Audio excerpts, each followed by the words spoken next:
Hey there, friends. Welcome to yet another episode of Strange Planet. It's a far stranger planet than we can possibly comprehend. And on this installment, we're going to talk about alien abductions, secret societies, and even, time permitting, Templar treasure. But before we get to that conversation, just a friendly reminder, if you'd like to get deeper into Strange Planet, you might want to consider becoming a premium subscriber. It's real easy to do. Just click on the link in the episode notes, strangeplanet.supportingcast.fm, strangeplanet.supportingcast.fm. You gain access to commercial-free listening and special bonus episodes that are produced exclusively for premium subscribers. And you also receive my monthly newsletter, Inner Sanctum, strangeplanet.supportingcast.fm. All right. In the golden circle, there it is right there for those of you watching on Rumble, a meticulously researched biographical account, readers are invited into the true story of an extraordinary chapter in human history. This book presents the real-life saga of Robert Treat, whose life became intertwined with the actual events of secret societies, historical mysteries, and the relentless pursuit of power that has influenced the course of civilization. His journey, rooted in authentic events, takes him from the Scottish Highlands to the sands of Egypt, uncovering the truth behind Templar treasures, espionage, and the unseen forces that have shaped our world. Robert Treat, welcome to Strange Planet. How are you? I'm good, Richard. How are you today? I'm very well, and very excited to speak with you today. Um, this is like the whole grab bag of everything I talk about on this program and have talked about on this program and other platforms for the last nearly 30 years. Just give us before we dive right in here, give us kind of a brief biographical sketch, rather, of yourself, just in terms of not necessarily the events that we're going to get into, but just maybe kind of your resume, if you could. Okay. It was kind of a thing I was born into in a very strange way. Um, I was adopted at birth. It was a very unusual set of circumstances around that adoption. It was a big reason why I wrote the book in the first place was beginning at the beginning and carrying it through my entire career to more or less present day. Um, I was sold at birth to an enigmatic oil driller and his wife. They couldn't have children.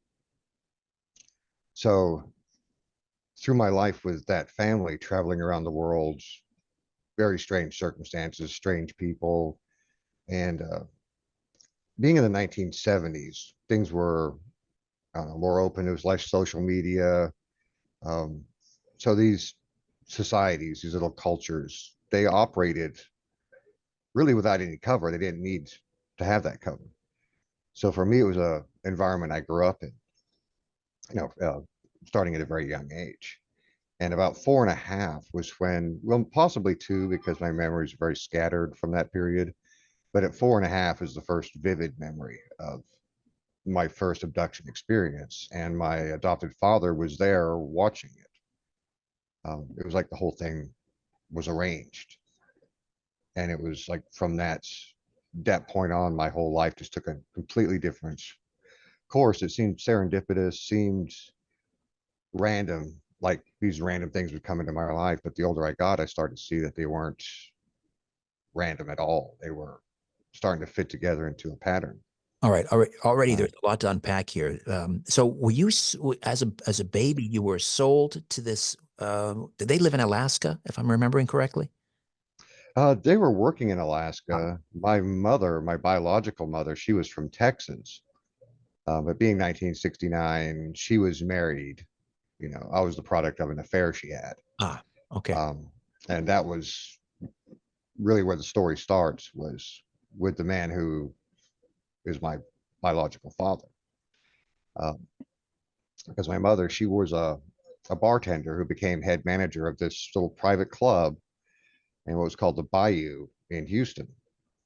And back then, Houston was called Baghdad on the Bayou because that was Operation Mongoose. All the intelligence agencies from all around the world were in Houston. It was a big hotbed, anti-Castro, anti-socialist, anti-communist, the whole, you know, Lee Harvey Oswald, all that was happening in that area. And what she had, I found my birth mother in my 30s, like way, way later. So the book jumps back kind of in time, starting with a secondhand story I got from the horse's mouth, right? Right, right. And How your I came and to your the world. and your biological father, what did you learn about him? That she was working at this club called Sir Walter's, right? I haven't found any trace of it or evidence of where it was, just its name. There was a head bartender there named Clarence, and one night, this black Lincoln with these 6 gentlemen showed up, and Clarence ordered everybody out of the building, like, just get up, leave. You know, don't finish your drinks, don't say a word, just get up, get out. And these guys walked in, and my mother, who was the bartender, it was her job to serve them. And she said there was 6 of them. They all wore matching black suits. They all spoke with British or Australian accents. She doesn't know the difference between British and Australian. And they didn't refer to each other by name, just by numbers. Well, Clarence, the head bartender, he didn't like this arrangement, so he up and quit. And my mother got promoted from bartender to manager. Well, she struck up an affair with one of these guys. They would come back regularly, right? And she struck up an affair with one of these gentlemen, and I was the product of that affair. So when she had no choice other than to tell her husband that she was pregnant, she couldn't hide it anymore. She left to Alaska to live with her sister. And that's when she put an ad in the paper offering me up for sale for 10 grand. And the gentleman, the oil driller, Jay, purchased me for $10,000 plus medical expenses plus travel back to Texas. That was the deal.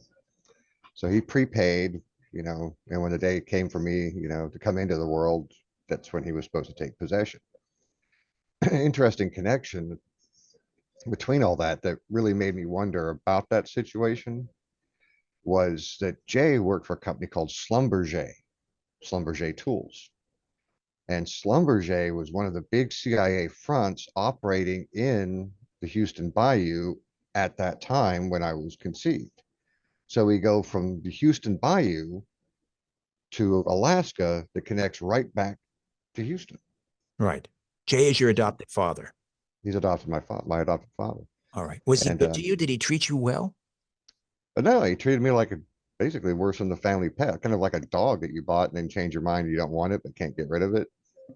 Um, so my whole childhood, I went like, why did you adopt me? I knew it was no secret. It's like, yeah, like Were there you siblings? really, Did you have step or step brothers, sisters?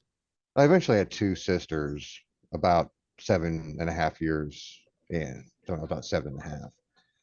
But the day Jay took possession of me, um, we left the country, never came back. We went to Malta. And from there, we went to all these places, which were normal to me as a kid. Like, you don't know the geopolitical things as a kid, right? Right. You're just being dragged around with your parents. But we lived in Malta, we lived in Russia, we lived in Iran, we lived in Dubai, we lived in um, Jeddah. I mean, we lived all over the Middle East. Spent a year and a half, approximately a year and a half, um, living at the Sultan's Palace in Brunei. Hmm. My father just dropped me off there. He went to work. He didn't come back for a year and a half. So I was just left in care at this Sultan's Palace in Sultan of Brunei. Um, What kind not of like education were you getting? it was a private education. There were other kids there. I don't recall ever meeting the Sultan or being a part of his household. I mean, a palace is a big household. Like, Mhm. there's lots of people, there's servants, there's the children of servants, right? Um, so I was just kind of raised there, went to, you know, sort of a school, like a daycare during the day. I was, you know, under 6. I wasn't like school kid age. This is probably between 3 and 4, ages 3 and 4. So your abduction at the age of 5, where were you living at the time of the abduction? We were living in Scotland. Jay had come back, got me from the Sultan's Palace, and he'd gotten a flat in the old part of Aberdeen in Scotland, and we were living there, and it was one of those, you know, quintessential old British flats. You know, you open up the front door, there's the stairs, you go in, you go upstairs, and there's the residence, right? And one night I'm woken up and Jay is calling to me from outside of my room from down the hallway. And he's screaming, you know, yelling, "Get out here, boy, get out here." So I wake up and I go across my bedroom, open the door, step out into the hallway, and I look up to my left and there's my dad looking down at me. And just instinctively, I look to my right and there's these little gray alien. I didn't know they were aliens. I didn't know what they were. Right? You know, later reflecting on it, I thought they were like fairies or elves, you know, something out of like the mythology that I was exposed to at that age, right? You know, fairies, trolls, that kind of thing. Right? These three things in the hallway. And behind them, where the stairs should have gone down to the front door, like should have been the hallway, and you go down the stairs. Right? The stairs weren't there. That whole part of reality was now like a corridor, like a white corridor hallway. Reminded me today of like a hospital hallway, how it's all white. And there was what looked like chairs in little groups down both sides of the hallway. But at the beginning of the hallway was still our hallway. Right?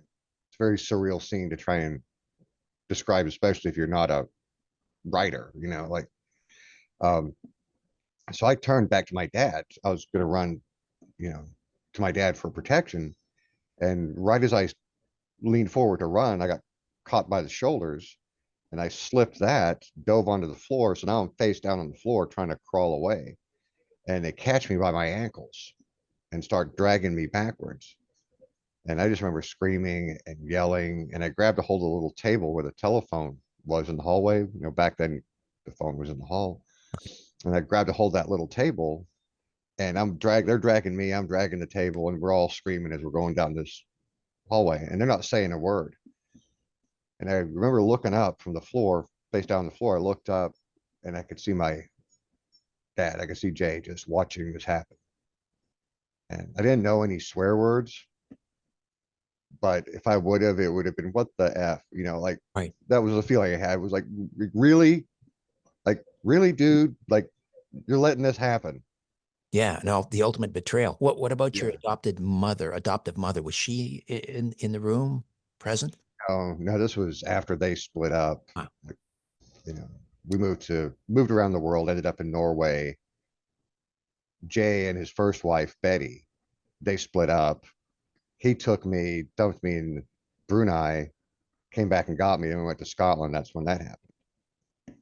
Um, Um, and then there are other, well, do you have any, was this a conscious memory? What happened at 5, or was this through regression or what?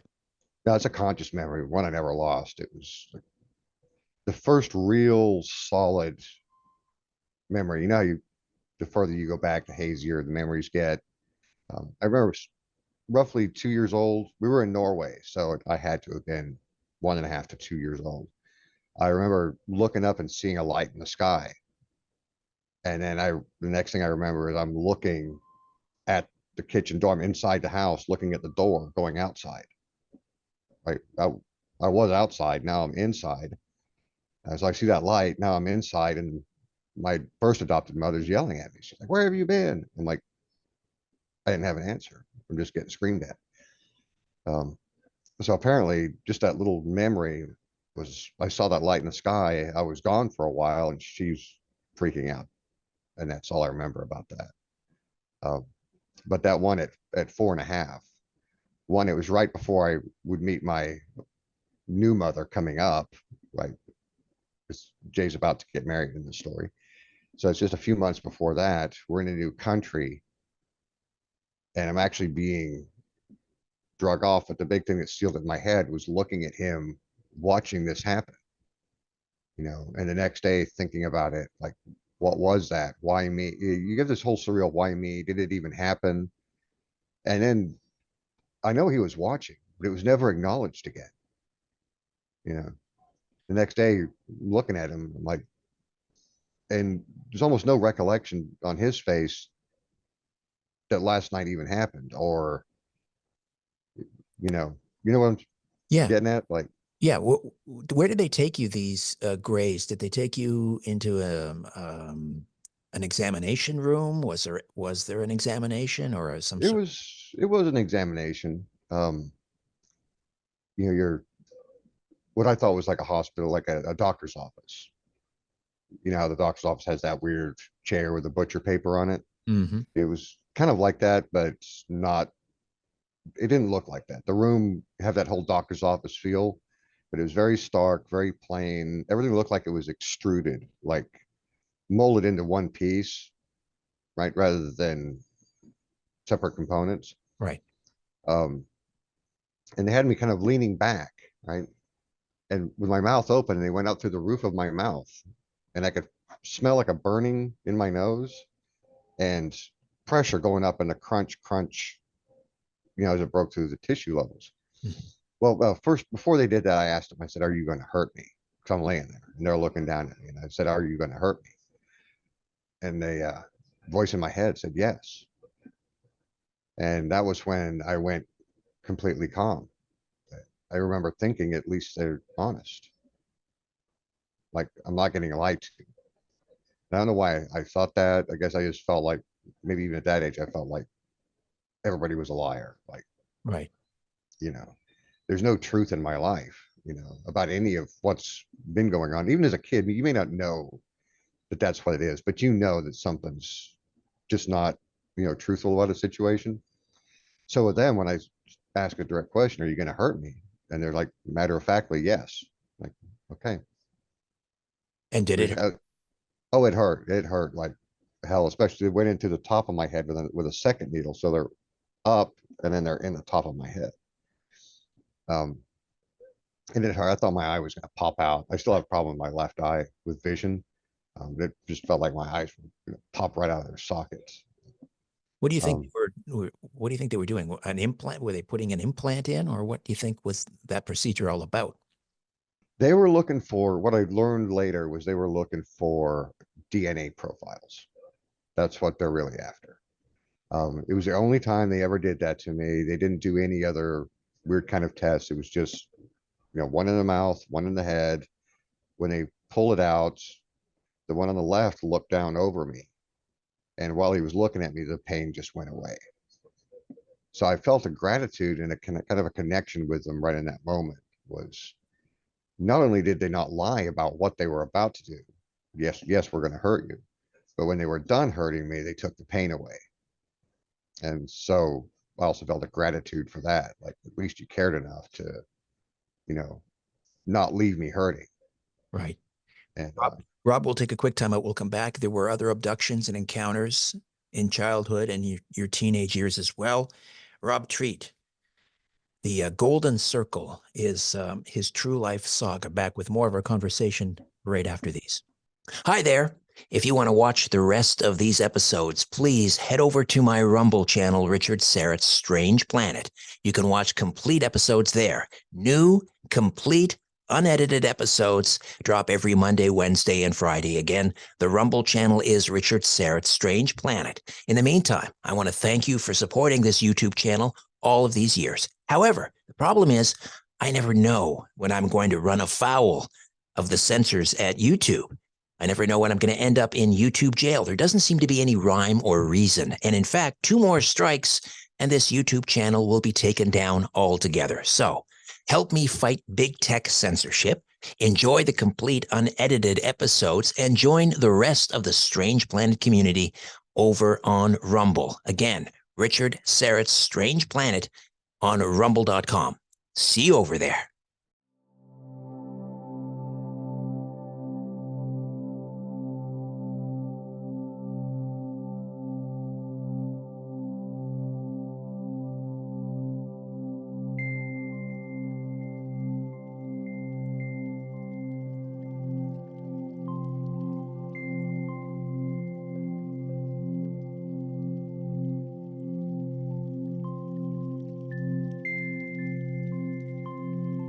The Golden Circle Rob Treat is here. What a life.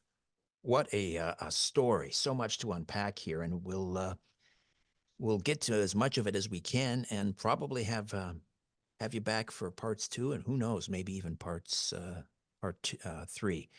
Rob Treat. So that experience at age 5, um, horrific, but it didn't stop there. There were other abductions, other encounters as a child, right into your teenage years. Do you want to, I don't know, pick one in your teenage years that was particularly, well, they're all pretty powerful, I would imagine. But yeah, just take us to the next big one if you can. The next big one, I think that first one was, you asked, what they were doing with those needles in my head. And I know they were looking for DNA profiles because I have a very specific agenda. Um, but it also, they may have done something to my brain that opened up the door to make these experiences, you know, more often, more common. Because it was after that when I started seeing, you know, ghosts, disembodied people, um, you know, sometimes around town, but mostly in my room at night. Learned there was a cemetery just like less than a mile from my house, war cemetery. Um, so the paranormal became a big part of my life after that. It was a daily thing, nightly thing. With the Greys, I mean, I could see them, 2, 3 times a week, and then sometimes not for months. Um, so it ended up being like a regular thing, but in spurts. Um, and I would feel myself called out, like I knew they were going to be coming. So I'd go out into the woods. I had my little favorite spots, like up in the rhododendron forests, or there's a little small forest in the middle of this big farm there in Scotland. And in the middle of this forest was this peasants, like medieval peasants cottage, like a ruin. I would go out there and I would wait. And most of the time when I would be waiting for them, I would see them. Sometimes it was just a ship in the sky. Sometimes they would actually come down and appear to me. Rarely was I taken. It wasn't a common thing to be taken. Um, Subsequent times I was actually taken by them was they didn't do the medical experiment with the needles. It was they would just lay me down and run their hands across, like, over the top of my body, not touching me, just kind of like this voodoo hokey hocus pocus thing with their hands, and they're just checking on me like a biofeedback kind of thing.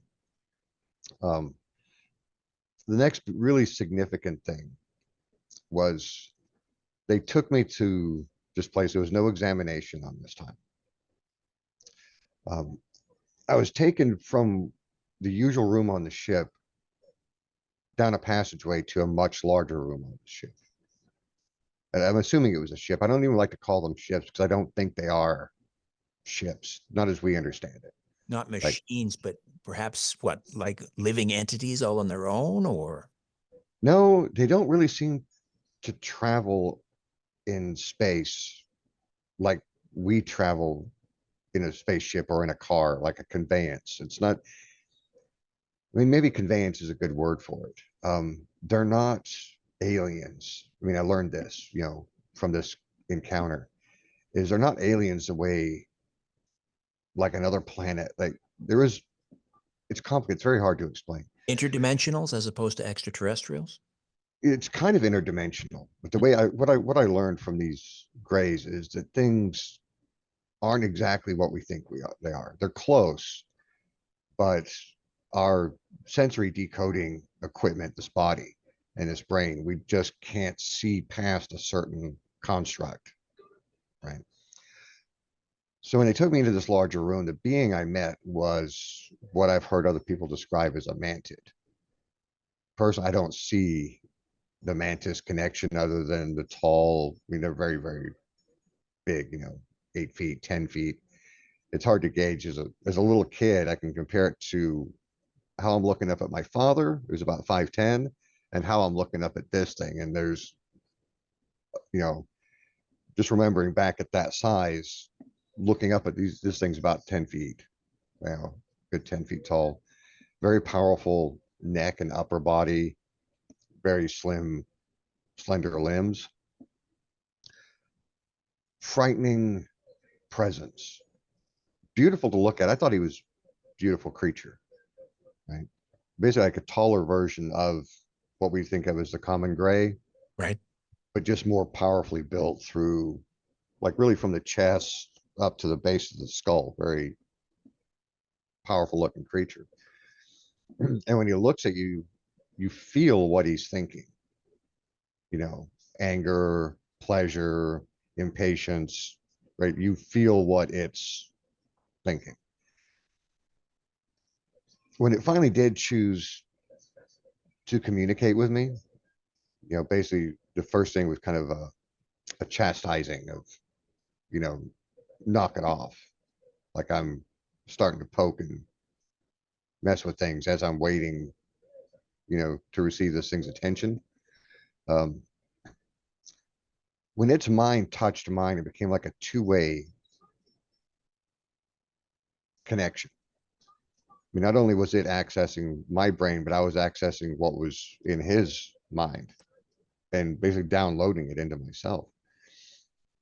None of which I could understand at the time. I could just see things in places, and I had knowledge that I had no way to fit into anything. Knowledge that would unpack later over time.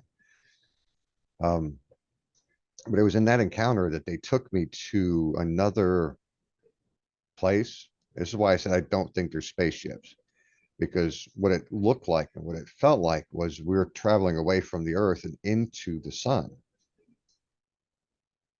And then crossing that boundary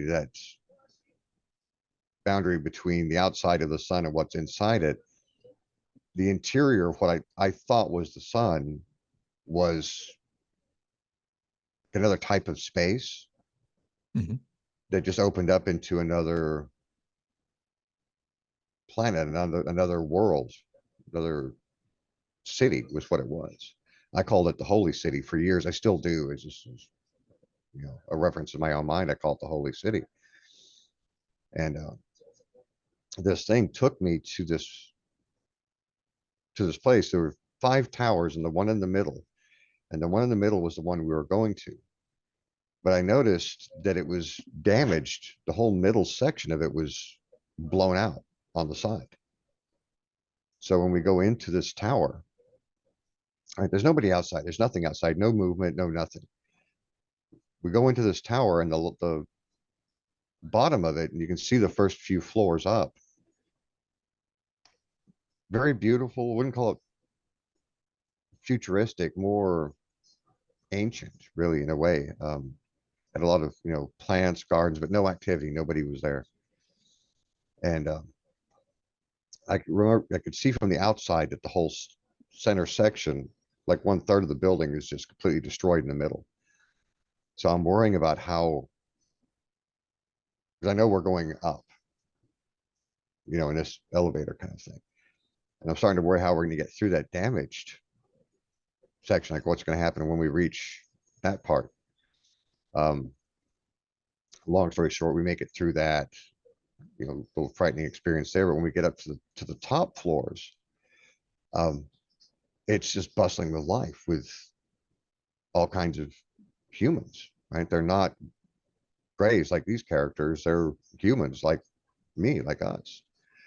But they're more so, they were all happy going to and fro. They were bigger than, you know, the humans that I was used to, you know, here on Earth, right? Um, and then this mechanical creature comes over and tells us that I can't be there yet. He says he can't be here yet. And we're escorted over to the corner of the building. And there's this thing, what reminds me now of like a water slide entrance, Right. you know, where it's, you step into it, we can't really see what's beyond the darkness. So they push me into it. And the next thing I remember, I find myself, I'm on the bank of the river, the Ugi River in Scotland, and I'm just on my knees crying because I just got kicked out and I want to go back. And I'm on my knees crying. I want to go home. I want to go home. But home was where I just was, not where I happened to live. Was your Um, was your adopted father present for any of that? no, no, it was just that one time. Hmm. Um, but I've never been able to be sure was that a physical journey that I took? Was that a psychological journey that I took? Because there's a lot of metaphor in that. Like, was that, you know, for me, why that part of the story is so significant is, um, one, where was I? Like, it wasn't a ship. I mean, I'm just dead certain of that, that what these we see in the sky, these so-called UFOs are not spaceships. Um, I think it's some sort of conveyance that allows them to travel from whatever dimension they're in directly into ours without going through space and time. So when you're like, the inside of the ship is a different dimension or a different reality than the one that we experience outside of the ship. Right. And then you And go two, to the sun, the you go into the sun. That's kind of an interesting metaphor, perhaps. right, yeah. I mean, 'cause I could see it. The bulkheads were kind of transparent. It wasn't like a window. It was like they could be transparent when they wanted them to be transparent, or solid if they wanted to be solid. So what I'm looking at outside this bulkhead, it looks like the sun to me. But there's no heat, there's no change in the internal environment. There was just a crossing into it. Um, Later in my adulthood, I started hearing about these things called stargates. Right? And I've always wondered if that's not a literal thing, if the sun is not really what we think of as a star, if they're not really what we think they are, that they're actually literally stargates, that they're like input output portals, Right. you know. And you felt this place that you went to was like home. It sounds like you were kind of happy there for the short time you were there. I felt like the people there were my family, not necessarily the place, it's the people. Right. Did you recognize anyone? No, I wasn't allowed to interact with them. I was just, all I could do was stand there, kind of an uninhabited, disused part of this floor, this section of the tower, and I could watch them going back and forth from the section on my right across over to the section on my left. And it was what was reminiscent of like a cafeteria, like what I would describe as like a food court cafeteria. It's not what it was, but whatever, like a common area between the right side and left side of this building. And they were all color coordinated. Like everything over here was purple, like this eggplant shade of purple. Um, Everything on my left was like a shade of blue. Um, I don't remember what was behind me because it was dark and I really wasn't paying attention to that. But the section behind me was closed off. There wasn't lit. There was no people. It was just those two sections. The section up to my far left was also uninhabited, but it was lit up and it was kind of like a lighter shade of blue. Um, so I don't know why they were color coded like that, but Again, these are all conscious memories. These are not obtained through regression therapy or anything like that. Hypnosis. yeah, no, nothing's through aggression. I never felt a memory loss. Blank spaces, yeah, but I think those are more just natural blank spaces of, And you can't. when um when did these encounters end for you, or did they? They ended when I was 14. Um, so they continued through from 4 to 14, 10 years worth of regular encounters with these creatures, and other creatures as well, the supernatural realm. And it was 14 when we moved to America. And so I don't know if it was the leaving the area, you know, moving from Scotland to America, or if it was the onset of puberty. Because about 14, you're really peaking, you know, you go into puberty around 11, 12, you kind of peak about 13, 14. So 14, that was like my you know, peak puberty time. So I don't know if that was what caused them to stop, but I never saw them again after that. I encountered a different group of grays in my mid-20s. That was a whole different encounter, a whole different group of grays. So that's one thing I do want to say is that they are not, a homogeneous species. They're not, when you say the grays, they're no more all one type of gray anymore than we're all one type of human. You can meet a group of nice ones and you can meet a group of real, you know, evil ones. And that encounter as an adult was definitely with a different order of creature. Evil? Evil. I don't know if they were evil. I don't think they have a concept of good or evil. These things are, I'll tell you what I learned about who they are and where they're from and what they're doing here. We have our universe, right? And we ask ourselves the questions, what's the boundary of the universe? What lies beyond? Where's, what is the edge of the universe? Beyond the edge of the universe is what they call the chaos wastelands. It's where there's no structure, right? There's matter, there's mass, there's energy, everything we have here, but there's no structure of like linear time or consequences, right? Things come into existence, they pop out of existence. There's no stability. There's no, it's chaos as we would think of chaos. Like a being could be called into existence. It could live for a fraction of a second. It could live for millions of years, right? There's no permanence. Inside the boundary of this universe, we have structure, we have time, we have order, we have law. The boundary between those two universes, our universe of structure and the chaos wastelands, if you think about, this is like the universal Ukraine, the borderlands. That's where they're from. This boundary between our reality and the reality of chaos. So they're like half in, half out. The only reason they're here, what they're after from us, is at a point in human development, we started receiving what they call divine souls. And they come here, the people they abduct and the people they track it's a reincarnating soul.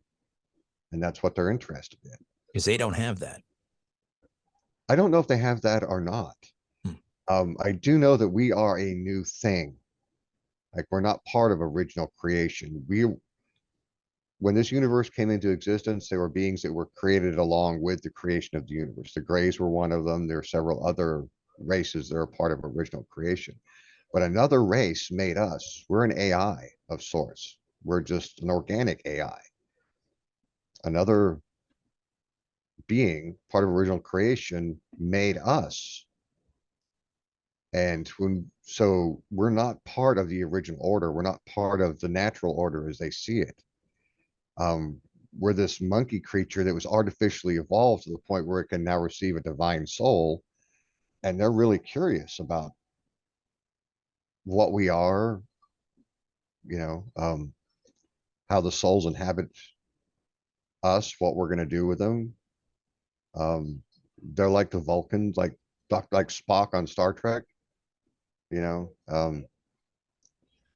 did your father, your adopted father, get into this? Does he have some kind of a connection to these entities, interdimensionals or whatever they are? Was there an agreement? Not that I don't think so. I think he was just some schmuck that was probably paid or possibly paid to basically keep me until I came of age for something else. I do remember out after one of my abductions, I could hear Jay and my adopted stepmother, having a kind of argument. Jay is yelling and kind of freaking out, saying that he said, if they ever find out that I let them find him, my ass is grass. So there's two different days in that. Right? If they ever find out I let them find him, my ass is grass. Well, who is they and who is them? right? I'm pretty sure the them is the Greys. Right. So if they ever find out I let the Greys find him, my ass is grass. Who is the they? And was it his job to keep shuffling me around this planet, from country to country, school to school, home to home? Is it some way of keeping me away from the Greys? And who do you think your adopted father or Jay worked for? Was he some kind of a CIA field agent, or who was he? um he was an oil driller, from Oklahoma, Mhm. you know. Um so that part's all legitimate. He worked for Slumber. He worked for a lot of companies. Most of them were CIA fronts, but I don't think he was. I'm certain he wasn't a CIA officer. Um, he maybe have been an asset. And something you got to remember too, that $10,000 in 1969 is a hell of a lot of money. Yeah. Yeah. That's like about $85,000 in today's money, plus hospital bills, plus other expenses, right? So he's into me, for the equivalent of $100,000. Like, I mean, surely you can get a kid for a few $100s, especially back then, right? Like, what's so special about me that I'm worth top dollar, like that kind of money? Well, why don't we take a time out, Rob? When we come back, maybe we can try and figure out why he wanted you so desperately. Back to more of my conversation with Robert Treat, the Golden Circle. Stay with us. Hi there. If you want to watch the rest of these episodes, please head over to my Rumble channel, Richard Serrett's Strange Planet. You can watch complete episodes there. New, complete, unedited episodes drop every Monday, Wednesday, and Friday. Again, the Rumble channel is Richard Serrett's Strange Planet. In the meantime, I want to thank you for supporting this YouTube channel all of these years. However, the problem is I never know when I'm going to run afoul of the censors at YouTube. I never know when I'm going to end up in YouTube jail. There doesn't seem to be any rhyme or reason. And in fact, 2 more strikes and this YouTube channel will be taken down altogether. So help me fight big tech censorship, enjoy the complete unedited episodes, and join the rest of the Strange Planet community over on Rumble. Again, Richard Serrett's Strange Planet on rumble.com. See you over there.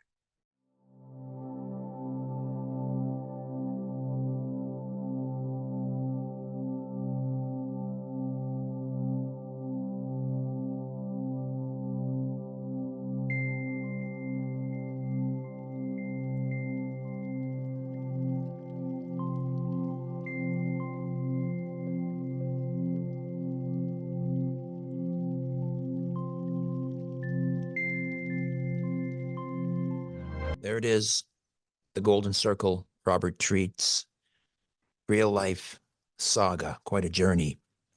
So we're trying to figure out why your adopted father, an oil driller from Oklahoma, spent all told about $100,000 in today's money um, to adopt you so that he could cart you around the world, Aberdeen, Scotland, um, Brunei, um, different locations. What did you discover? Why do you think what was his role in all of this? Was this all orchestrated? Your mother giving you up for adoption or selling you and so forth. Was it all coordinated from above? You see, that's what I don't know. In some respects, that's what it looks like. Um, Knowing how the CIA operates now, having been a part of that world as an adult, um, it's hard to say. Um, because the way the CIA recruits people is, they don't recruit academics. They don't go to Harvard and Yale. Um, those aren't the kind of people that do well. I mean, that's FBI, NSA, right? Um, the CIA recruits, they're looking for exceptional people from the average population. Like, it could be a a waitress at a diner, right? Somebody who's exceptional in a certain way. That's what the CIA looks for. Like remote So viewing skills or some sort of psychic ability. yeah, or targeting, like the things they look for in agency recruiting is like, being a salesman, that's one thing. One aspect is, can you convey your passion, about something and sell that onto another person to where now they're equally as passionate, right? Think about, politics is basically a sales job, right? They're selling you on their enthusiasm, selling you on their patriotism, whatever they're selling. Um, being able to read people, targeting, like knowing, is that a good person, to target, is that or not? It depends what you're going after, right? Um, So what was it in your case? Because I mean, you mentioned that you had paranormal abilities, or not abilities, but you had paranormal encounters after your first abduction.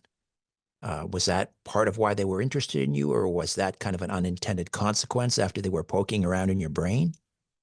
well, this is things where I'm hoping that people will read the book and actually, reach out and give me their 2 cents on it, because, um, you know, when I was in the Navy, right, they did an extensive background check on me, which I think was a little unusual. Like they went as far back, they talked to my teachers and kids I went to school with in Iran. I'm 7 years old. Why is that even relevant, you know, to my Navy career? Like, what do you think? I was going to school with Ahmed, the 7-year-old terrorist bomber? Like, we're kids, okay? Why go back and talk to my childhood friends from 7 years old just because I was in Iran? So they obviously did a very deep dive into my childhood, my past, um, just to get that security clearance in the Navy. Um, my career in the Navy, I ended up being a submarine hunter, target motion analysis, nothing remarkable. It was part of, special warfare, still special operations. Um, but sub hunting, it's not a glamorous thing. You're in a room, figuring out weapon solutions to put specialized torpedoes on hard to hit targets. You joined the Um, Navy, you were 17 when you joined, 17, yeah. and you were homeless at the time. What did you Yeah. away? You ran away from Jay. You got away from him.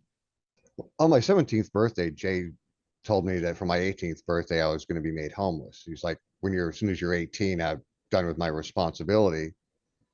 And I'm like, well, great. That just falls right smack in the middle of my senior year. I'm going to be homeless. So, um, you know, given my childhood, traveling around, being, bullied in every language I can imagine, um, I wasn't really one to take any, you know, crap, not from adults or other kids. So when he said that you're going to be homeless on your 18th birthday, I'm like, let's do it now.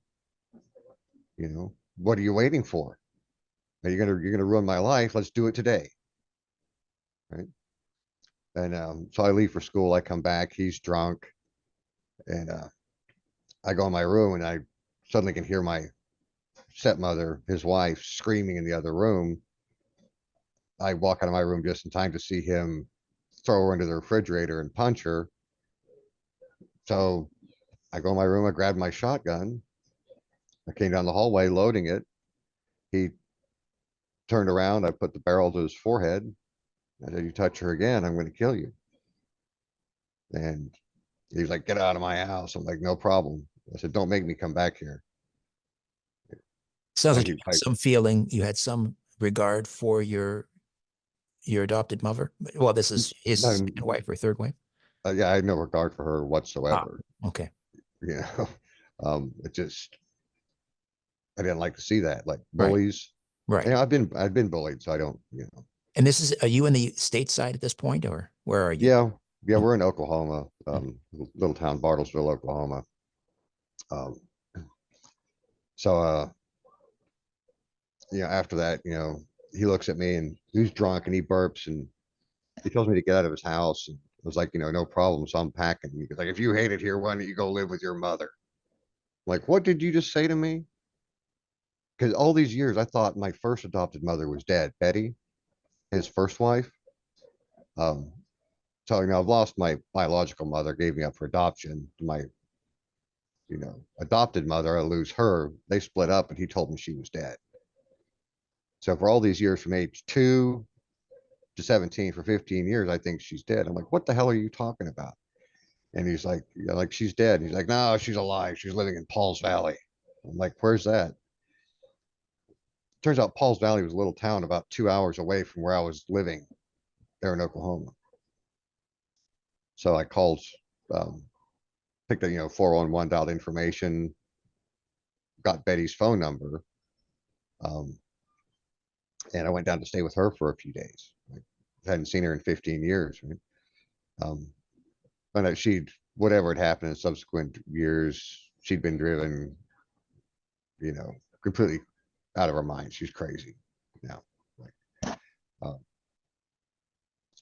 so I leave there. That's not a stable situation. When I say crazy, she's Right. Is that when you decided literally. you had no other prospects, so you decided to join the Navy? Yeah, I was walking through Paul's Valley. It was winter, probably late October, early November. Um, I'm freezing out in the snow, it's cold. And I hear this guy, he's like, hey kid. I look up, like, you want to come in for a cup of coffee? It was this guy in a Marine uniform. Uh, I didn't know I'm being set up, like I'm being recruited. I just want to get out of the cold. And, so to stay out of the cold a little longer, I agreed to go ahead and take their little test. Um, and How did you the score? next 98, it was one of the highest scores they'd had out of that region. They said since the Korean War. Um, so the next day when I went in there, the Marine recruiter, he's like, because wait here, there's somebody who wants to talk to you. And in comes this Navy senior chief, this guy in khakis with a anchor and star on his collar. And so the senior chief comes in, he says, we're taking your recruitment away from the Marine Corps. He said, you're too smart to be a Marine. So you know, The Navy drafted you. yeah. So the Navy took my recruitment from the Marine Corps, and he's like, you're leaving for Great Lakes. They gave me the choice of operations specialist or nuke school. And I really didn't like the idea of nukes. Biggest mistake I made. I should have taken nuke school and had a career, right? Um, as I took operations specialist because I thought it was like, you know, one of those cool high tech jobs. Right. Were you aware Um, that you were that smart? Were there particular areas where you knew that you were gifted? Was it mathematics? What was it? no, because I didn't have other kids around or friends.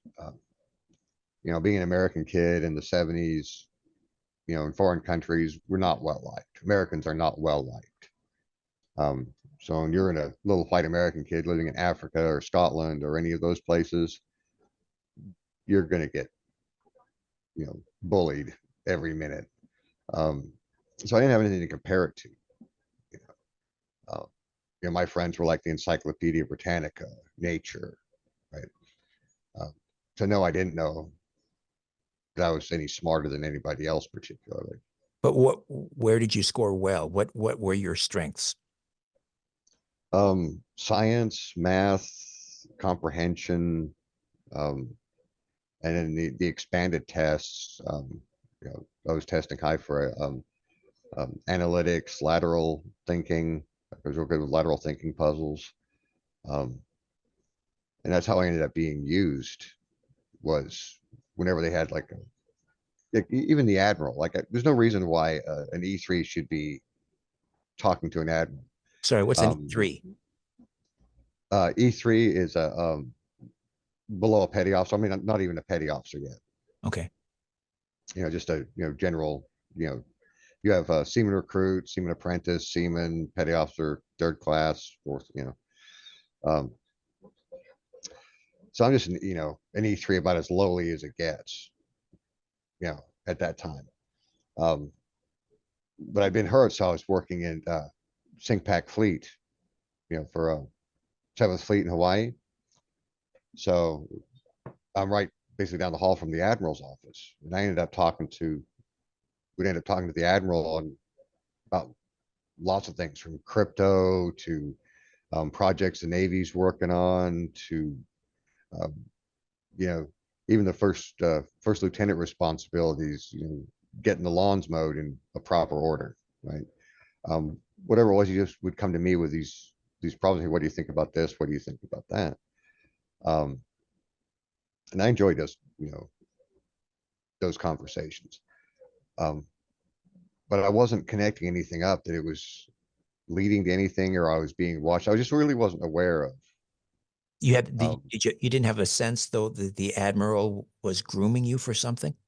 no, not at all. You just thought he was being Um, nice to you. yeah, and I thought it was just all serendipitous, coincidental events.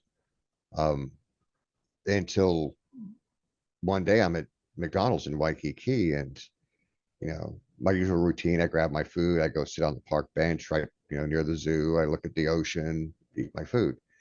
Well, this one particular day, this weird dude sits down next to me on the bench. No one's ever sat there before.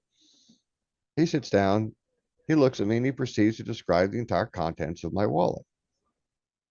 And I'm like, hey, who the hell are you, pal? Like, you know, you're about 1 inch away from getting your mouth smashed. I'm gonna, hit you any second. He's like, if you really want to know, come with me. And he gets up and walks off. And I followed him. Honestly, I can't explain why the heck I went with this weird stranger. And he looks like this dirty old beach hippie, right? So I follow him. He goes through the international market, goes out the back of the international market, across the street, through a parking. It just goes on and on like this maze throughout Waikiki. We eventually come to this building. We're up third, fourth, fifth floor, somewhere, something like that. And he walks into this room. I walk in behind him. It kind of looks like an empty studio apartment with just a desk, 2 chairs in it. He sits down, and I just take the chair opposite, and he's like, we're going to do some tests. So he puts out these cards face down on the table. He's like, tell me what symbols on the card. So I'm saying symbols, right? And, it's wrong, wrong, wrong, wrong. Is it like wavy line, star, those kind of cards? Yes, yeah. Yeah. Square, diamond, triangle, Yeah. star. Um, so my results were a little better than just guessing. Right. So he's like, "You want to come back and we'll try, the next day, and we'll try some other tests." So for weeks this goes on. I keep meeting with this guy, and we keep doing these different tests. And I'm just not showing any psychic ability on anything. Remote viewing, mind reading, telekinesis, the symbols on the card, none of it, right? Um, so he finally just gets frustrated, and he asks me, like, how are you able to do what you do? I'm like, specifically what? And you seem to know what the outcome of anything is. Like, with a set of circumstances, right? You know what the future is going to be. I'm like, it's not psychic. I can see in my head a natural progression, cause and effect, of where if this pattern doesn't change, it's going to lead to this outcome. Well, wait a minute. What was that based on? Because you were looking for, you were trying to guess the symbols on the cards. What was he referring to when he talked about predicting outcomes? I think he was talking about, I think that was referring back to the conversation I was having with the Admiral and with other people. Um, and I was doing some side jobs in finance as well to make extra money. We don't make much in the Navy. Um, so I was, You doing were things picking like, stocks, picking stocks. no, I was helping people raise money for projects. Hmm. Right? And I was taking on larger and larger, more grandiose ones. It started out just flipping mortgages from, private owner carry contracts. Like you sell a house to somebody, you're the owner, you carry the mortgage yourself. Now you need money, someone to buy you out of it.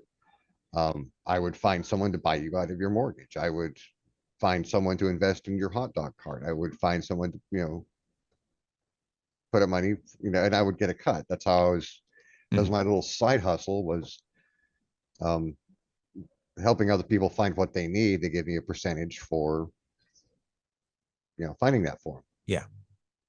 And I was taking on larger and larger, more grandiose projects. And one of the ones I'd worked on was like an agricultural super absorbent.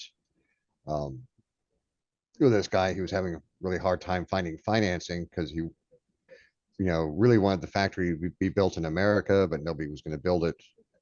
Put the money up for an American-based factory at that time, not with, tariffs, costs, all that. Hmm. Um, so What, I'd actually helped him secure a financing contract with Zanzibar with the Ethiopian government putting up the money. so what And was the admiral so impressed in terms of your ability to predict outcomes? Can you give me an example? I can't give you examples on that because it was things I should not have been working on, things he should never Hmm. have discussed with somebody at my clearance level. Okay, so it was classified. Um, yeah, a lot of it had to do with our, well, some of the things were like our nerve gas storage facilities, um, our cryptology specifically. Then we were using, ACAC.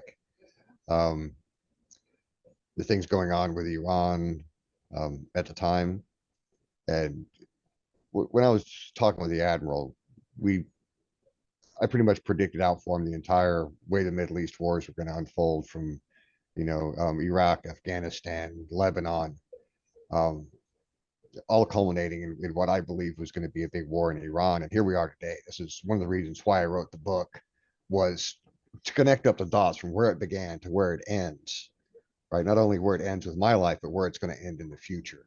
And Right? we'll get into all of that. But so, and again, so I guess the admiral maybe recommended you to someone. This beach bum appearing guy takes you to test your abilities, and you're maintaining, no, this has nothing to do with psychic ability. This is all about cause and effect and analysis in terms of maybe geopolitical events. I just want to touch on one more point, and then I think we'll conclude part one and get you back for part two, at least maybe part three. When did you get hired as a CIA contractor? It was probably about 6 months or so after this encounter with this strange hippie guy. I didn't know what he was. I did find out later he was another, you know, um, he was actually an NSA guy.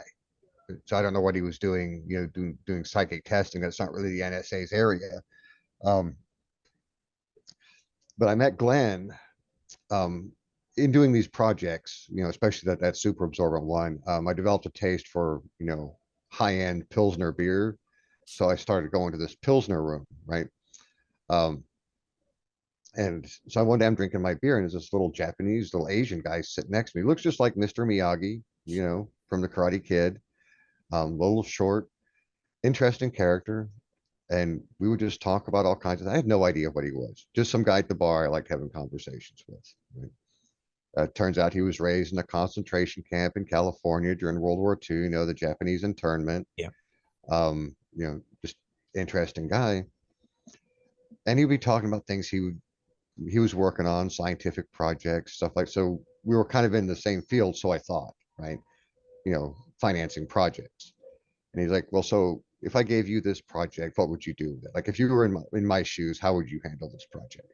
How would you handle that? Like, you know, um, then one day we're talking, and he's talking about this project he's got in Montana, where they're developing this product for the military, but they're having this whole big thing going on between the DoD, the private investors, the scientists, um, and they're all arguing about who's in charge, like, you know, who the boss is. Oh, it's my money, we're in charge.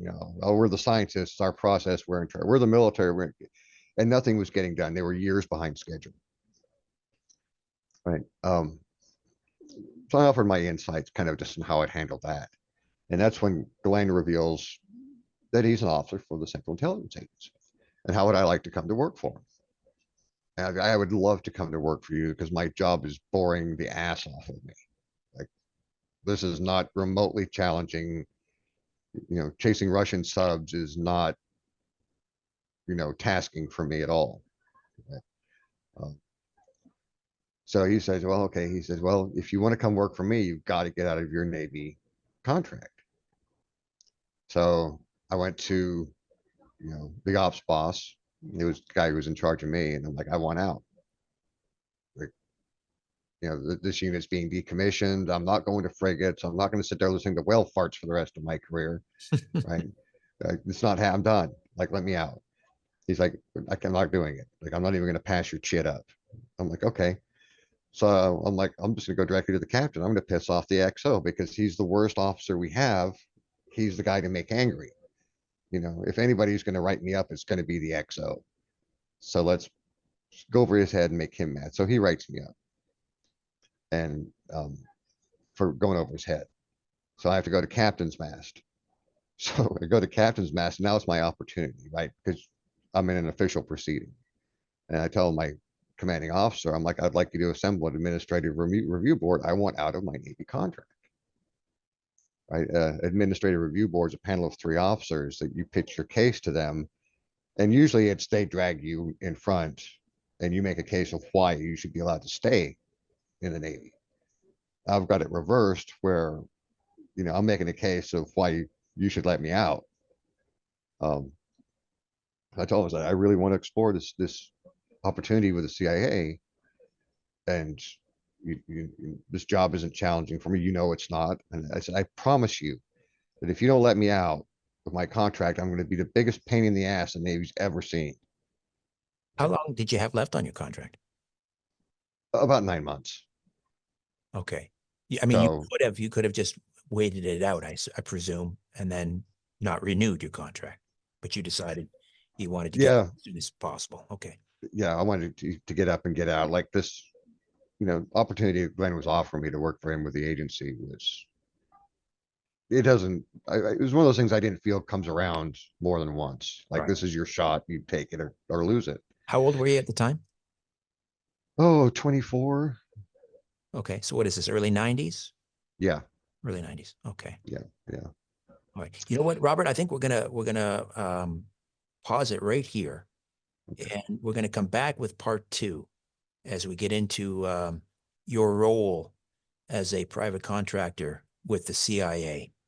Robert Treat, the author of The Golden Circle. Incidentally, how do we get a copy? Oh, it's available on Amazon. So Fantastic. just look up The Golden Circle, Rob Treat. All right. Until part 2, Rob, we'll talk soon. Okay, sounds good. Hi there. If you want to watch the rest of these episodes, please head over to my Rumble channel, Richard Serrett's Strange Planet. You can watch complete episodes there. New, complete, unedited episodes drop every Monday, Wednesday, and Friday. Again, the Rumble channel is Richard Serrett's Strange Planet. In the meantime, I want to thank you for supporting this YouTube channel all of these years. However, the problem is I never know when I'm going to run afoul of the censors at YouTube. I never know when I'm going to end up in YouTube jail. There doesn't seem to be any rhyme or reason. And in fact, 2 more strikes and this YouTube channel will be taken down altogether. So help me fight big tech censorship, enjoy the complete unedited episodes, and join the rest of the Strange Planet community over on Rumble. Again, Richard Serrett's Strange Planet on rumble.com. See you over there.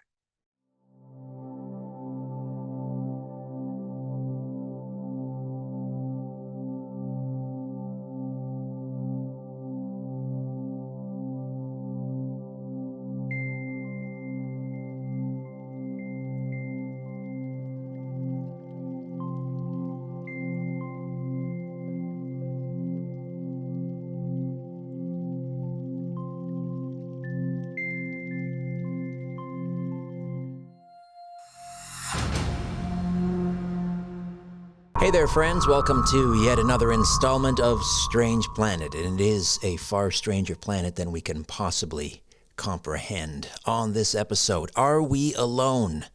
The answer, according to Mark Gober's An End to Upside Down Contact, is a resounding no. Before we get to that conversation, just a friendly reminder, if you'd like to become a premium subscriber to Strange Planet, it's real easy to do, and you gain access to commercial-free listening, special bonus episodes produced exclusively for premium subscribers, and you also receive my monthly newsletter, Inner Sanctum. Just go to the link in the episode description, strangeplanet.supportingcast.fm, strangeplanet.supportingcast.fm. All right. Mark Gober is the author of An End to Upside Down Thinking in 2018, which won the IPPY Award for Best Science Book of the Year. He's also the author of An End to Upside Down Living, An End to Upside Down Liberty, An End to Upside Down Contact, which is the subject of today's discussion. Additionally, he serves on the board of Apollo 14 astronaut Edgar Mitchell's Institute of Noetic Sciences. Previously, Mark was a partner at Sherpa Technology Group in Silicon Valley and worked as an investment banking analyst with UBS in New York. He's been named one of IAM's Strategy 300, the world's leading intellectual property strategists. And Mark graduated magna cum laude from Princeton University, where he wrote an award-winning thesis on Daniel Kahneman's Nobel Prize-winning prospect theory and was elected a captain of Princeton's Division I tennis team. Quite a resume, Mark. Welcome to Strange Planet. How are you? I'm well, Richard. Thank you for having me. I've interviewed thousands of people over the years, and I have to say, this is quite a departure. Someone involved in finance suddenly finds himself writing about UFO topics. How did you get involved? It was certainly unexpected. And the short version of the story is that I had a big transformation in my life in 2016 while I was working in Silicon Valley. I initially was listening to podcasts on the topic of health that started to raise questions for me about the nature of reality and the nature of consciousness and psychic phenomena, surviving bodily death, that there was actually science in addition to anecdotal evidence to suggest that this was true. Previously, I was more of an atheist agnostic, and I thought that's what science was teaching us, that notions of quote unquote spiritual or religious topics were superstitions that we were transcending as society. So I was very much in that camp. And then I was coming across evidence that contradicted it. And I went through a very disorienting period where I was reading books and scientific papers that challenged my paradigm. And it's led me to then question many aspects of the nature of reality, including the big question of whether or not we're alone. And was part of your reading list John Mack and his work at Harvard? Is that how you started to get involved in researching abductions and contact?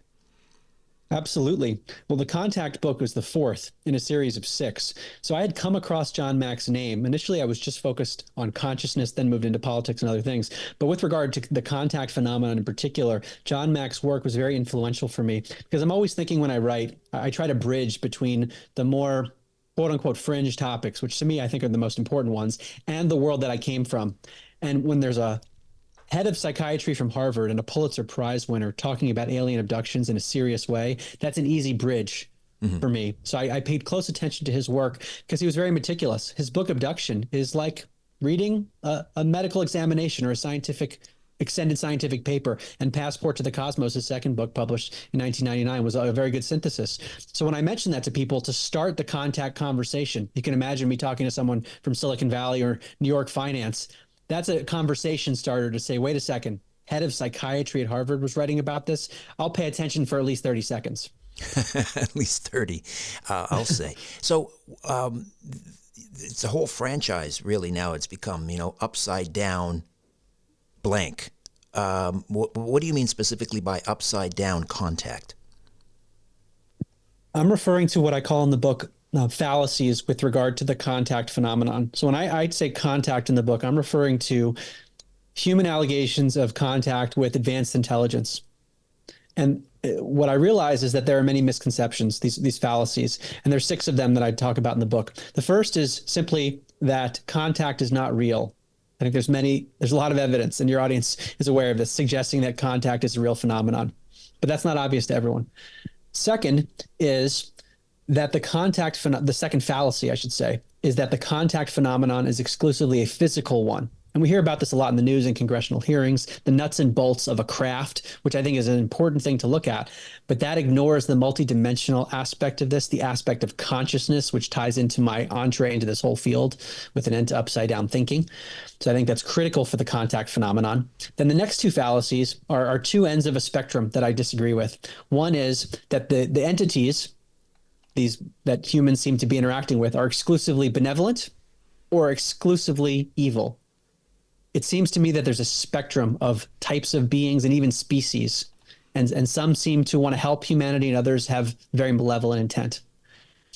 Next, there might be a belief, especially because the UFO phenomenon has gained traction in the last, let's say, decades, especially since World War II, that this is a recent phenomenon.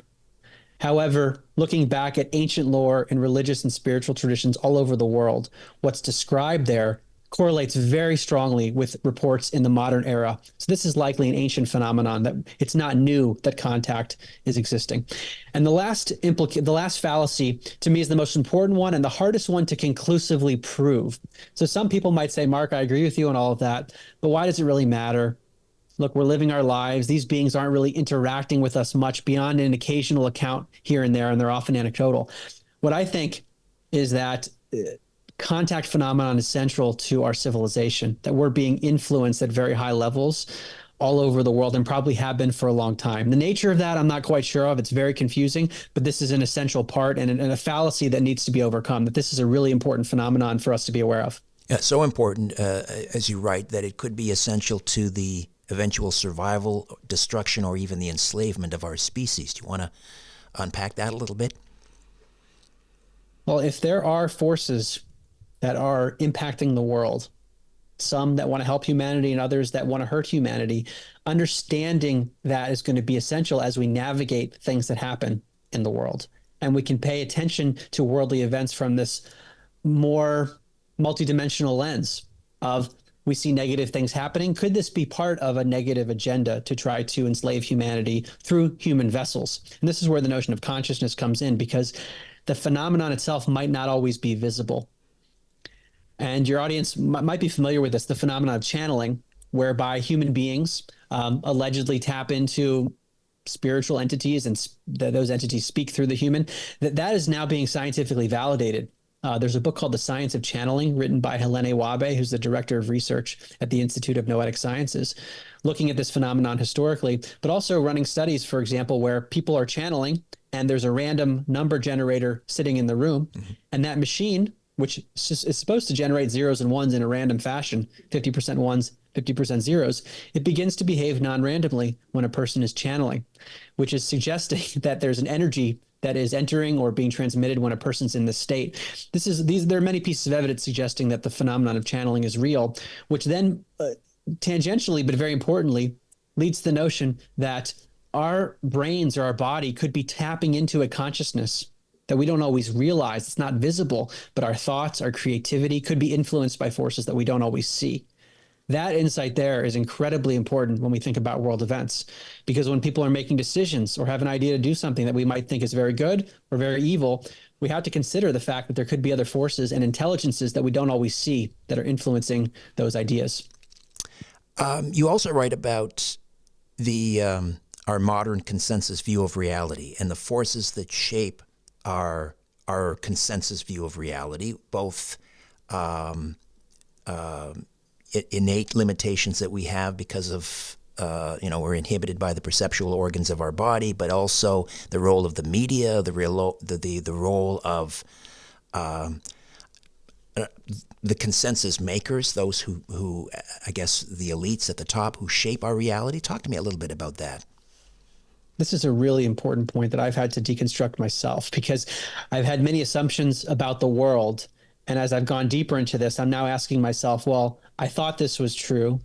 How do I know that for sure? And then when I go to the source material of how I thought I knew that thing, I find that there are holes. But I was operating, and probably still do in many ways, from a consensus perspective, where the majority of people, especially within the scientific community and within the media and within the political realm, would say these are the truths of the reality that we all inhabit. And because of that consensus, there seems to be an inertia, basically a momentum in a certain direction toward that consensus. And it becomes challenging to depart from it because it's so deeply ingrained in our psychology. Now, this, to me, can happen innocently, where there are people who perpetuate a consensus because they believe it's true and they haven't actually sought or even thought about questioning that consensus. And then I do think there's a nefarious angle too of actual mind control, which is a known phenomenon, something the US government has been involved in, MK Ultra, for example, of being able to manipulate human consciousness and even socially engineer things. I'll give you an example. This comes from Mario Beauregard. He was being interviewed on a podcast called Skeptico a few years ago. He's a traditionally trained neuroscientist and was doing research on this spiritual science realm of trying to tie neuroscience and spirituality, which I think is a very important area. And what he found is that at one of the top neurological institutes in Canada where he was working, he was told by the head of that organization that as long as this person was alive, they would not allow him to do scientific research into spiritual phenomena. And he said, clearly, this is social engineering because these academic institutions and their findings have such power. And if certain research is being blocked, what does that tell you about what is being blocked about our knowledge of the nature of reality? Is this coordinated, do you think, at the top? This, consensus reality creation or managing our reality? Is it coordinated? And if so, why are they coordinating it? What are they trying to keep from us? Well, if you had asked me this question when I started my journey, I would have said to you, the coordination does seem to occur, at least within academia and possibly the media, because of egos, that there are PhDs who have staked their career on certain ways of looking at science, and they don't want to challenge that because then they'd have to admit they're wrong. And I do think there's an aspect of that. But the deeper I've gone in this, the more nefarious, unfortunately, I think this is. And this relates to the notion of contact and forces we can't see that might be malevolent, where there does seem to be a coordination to keep humanity in a state of ignorance. I'll give one example. This comes from the Nag Hammadi scriptures, which were found in 1945 in Egypt, bound books from several centuries AD, but many, many years ago. And there are different stories that are told in different gospels, but some of them have origin stories that talk about how this reality started, including the idea that there were dark forces at our inception. And one of the quotes, I'll paraphrase, was that the rulers kept humanity in a state of confusion and a life of toil so that they would be distracted with the things of the world and not have time to be occupied with the Holy Spirit. That was the terminology they used. But to me, that speaks to something broader, that there has been potentially, if we take this literally, and to me, it actually correlates well with modern era, that we're living more mundane lives when there's a bigger reality beyond what our eyes can see, and probably a history that we don't fully understand that is being suppressed, and we're kept in a state of ignorance. And I feel this myself because I thought I was well educated. I went to Princeton. I was working in these areas with extremely smart people in finance in New York and Silicon Valley. And the ideas we're talking about today weren't coming up in those circles at all. So it makes me wonder, how could that be? People who spend so much time on their intellect and their careers in the world are missing this. There has to be a coordination to it. And that's my tentative conclusion now. I recently had a conversation with Laura Eisenhower, the great-granddaughter of President Dwight Eisenhower, and we were talking on Coast the other night, and about her great-grandfather's alleged meetings with gray aliens at Edward Air Force Base in 1954, and how he learned that in 1952, under Truman, the United States had surrendered unconditionally to the Nazis, and it left my head spinning. I'm sure most listeners' head spinning. And it's very easy to dismiss these sorts of things on the surface. At what point do you say, okay, now we're getting too far out over our skis here, to use a kind of a Canadian metaphor? What are your thoughts on claims like that? It's challenging because they can be difficult to validate, if not impossible, because they're anecdotal reports and it's someone talked to someone who said this happened.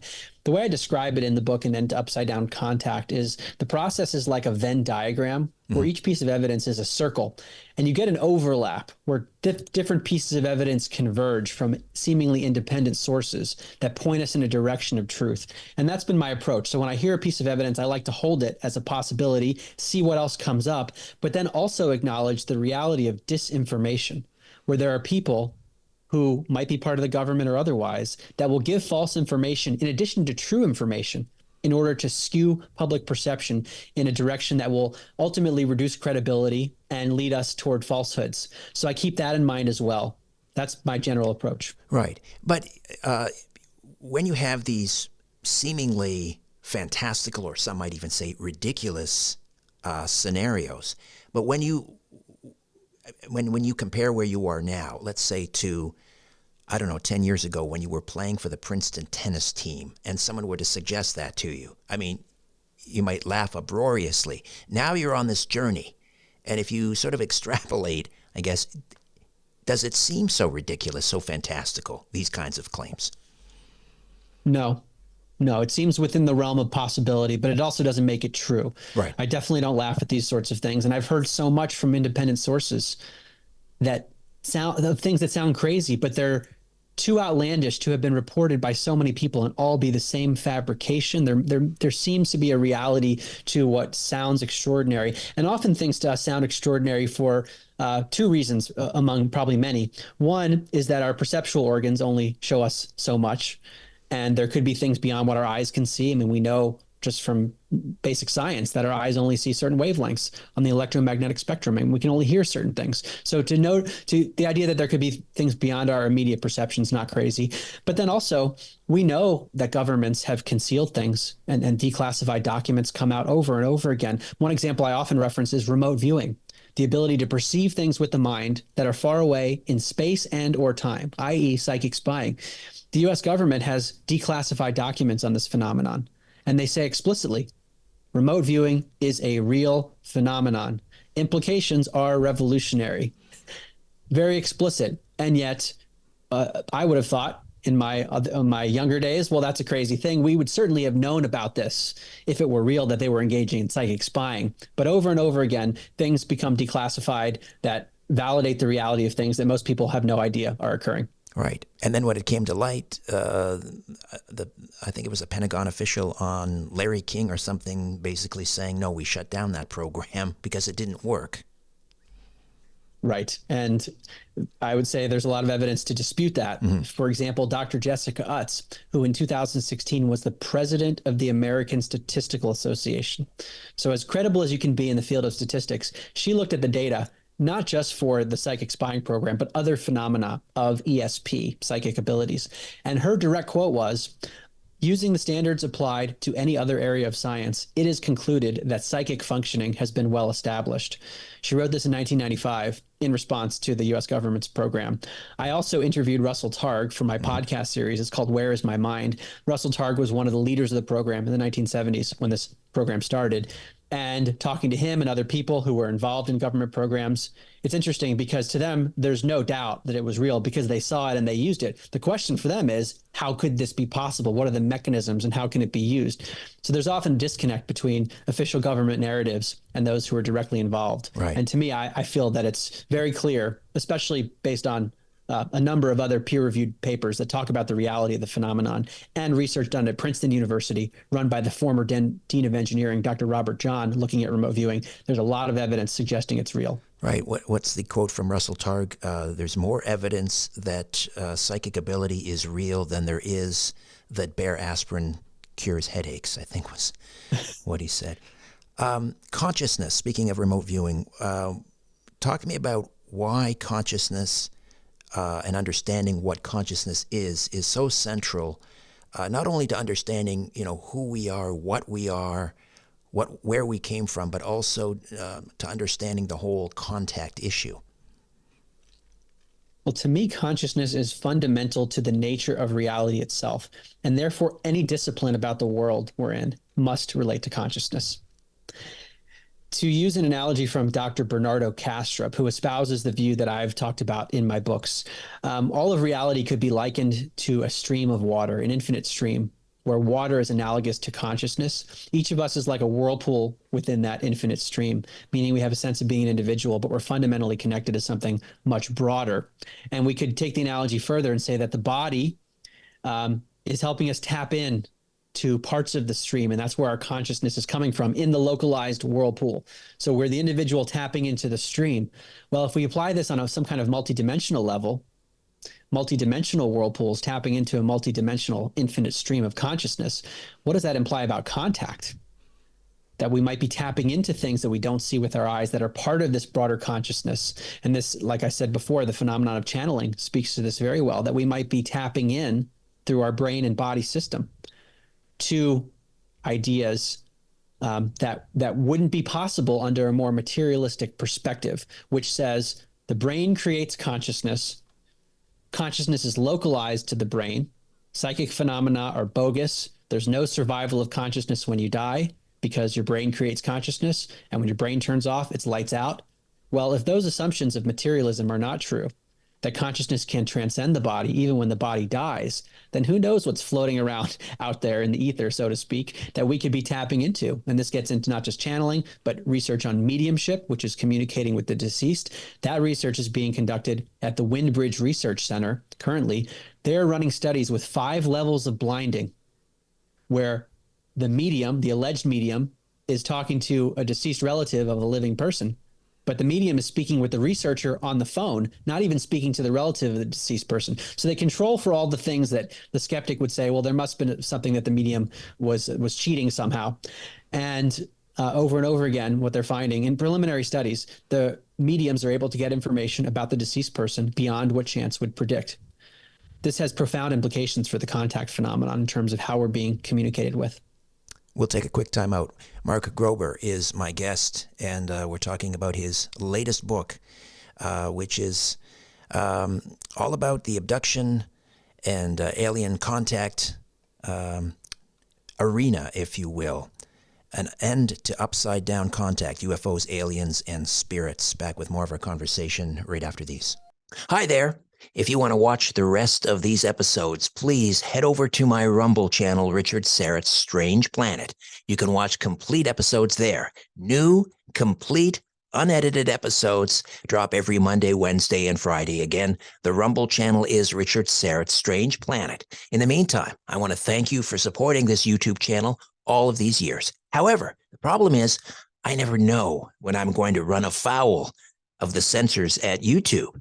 I never know when I'm going to end up in YouTube jail. There doesn't seem to be any rhyme or reason. And in fact, 2 more strikes and this YouTube channel will be taken down altogether. So help me fight big tech censorship, enjoy the complete unedited episodes, and join the rest of the Strange Planet community over on Rumble. Again, Richard Syrett's Strange Planet on rumble.com.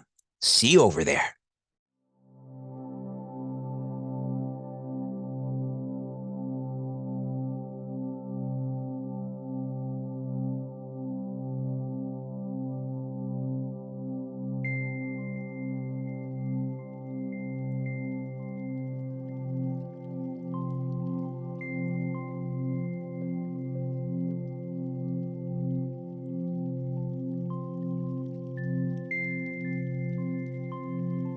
Mark Gober is with us. An end to upside-down contact, UFOs, aliens, and spirits, and why their ongoing interaction with human civilization matters. We were talking about consciousness. There's a great illustration in the book relating to consciousness from the perspective of the materialists and sort of the one-mind school. Can you, I know it will, for the video version of this podcast, I'll actually insert the diagram, but for those listening, can you kind of explain what these 2 pyramids are all about?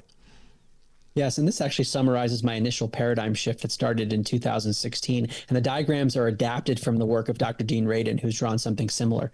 That was where I first saw it, and it really clicked because to see it shifted my whole perspective. The contrast here is between scientific materialism, also known as physicalism, which is the mainstream paradigm in science and much of the world culturally today, which says ultimately the following thing, that there was an event that started the universe, many call it the Big Bang, 13.8 billion years ago, and it filled the universe with physical pieces of matter, like atoms. And those pieces of matter started bumping into each other. They were interacting. We call the interactions of pieces of matter chemistry. And then when you have a huge universe with lots of random chemical reactions, chance tells us that you will end up with a molecule that can replicate itself. So that leads us to biology, DNA, organisms like human beings, which develop brains. And from the brain comes consciousness, which is the capacity to have experience. So materialism is saying we started with matter, and then we got consciousness at the very end.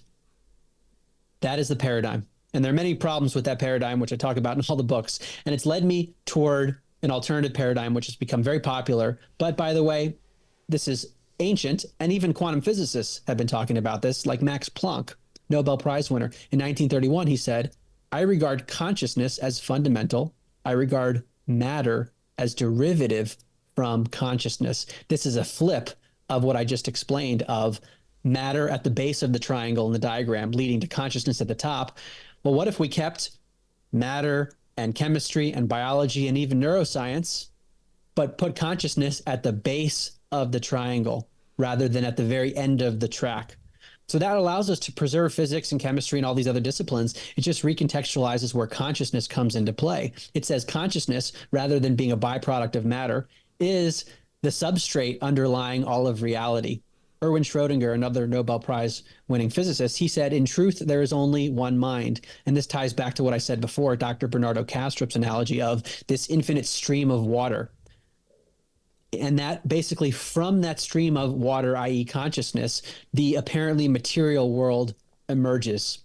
So this is a meta paradigm for the nature of reality itself. And I think if we're going to study the contact phenomenon, we've got to get the meta paradigm right. And I often see the contact phenomenon being examined from a materialistic paradigm where consciousness just comes from the brain and we get stuck into nuts and bolts only, which again, that's important, but it misses the consciousness aspect, which I don't think we can do contact analysis without consciousness. Having said that, there is some physical evidence that should not necessarily convince, but give the materialists some pause regarding the UFO ET contact arena. Talk to me about some of the physical evidence that you find most compelling, whether we're talking about physical trace evidence of UFOs landing and so forth. John Mack wrote in one of his books something to this effect, that the physical evidence seems to be weak enough where the skeptics can come in and say, I don't believe this, but yet just strong enough where the believers will say, well, this is enough for me, which raises all sorts of questions about how ephemeral and difficult to grasp this phenomenon is. But I would say there are some physical pieces of evidence. Number one is people see things. And this has been reported throughout history. That's just one basic element. There are also many reports of implants. There's a book called The Aliens and the Scalpel, where the doctor was actually talking about his surgical procedures, removing implants. That doesn't necessarily mean they come from the aliens, but there were very strange aspects of the things he found, and they could be from military and governments, but they could relate to something more otherworldly. That's something to keep in mind. There are also reports of phantom pregnancies where a woman is physically pregnant. However, the pregnancy cannot be correlated with a sexual encounter. This is most perplexing among women who are lesbians and say they have these pregnancies, and the pregnancies then disappear after several months typically. And what Dr. John Mack wrote about this is that the gynecologists don't know what to do with it effectively. They come up with an excuse of, well, it must have been absorbed in the body or the baby was taken. But this relates to John Mack's other work in which people are allegedly abducted. And they often talk about a hybridization program where their genetic material, sperm and eggs, are taken, and these people see their hybrid babies sometimes.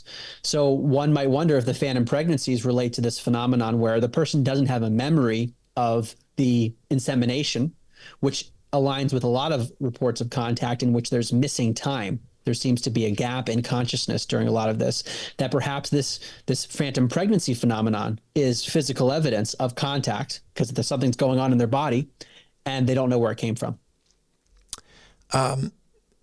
You mentioned the hybridization program, and this gets us into, I guess, the agenda, the alien agenda.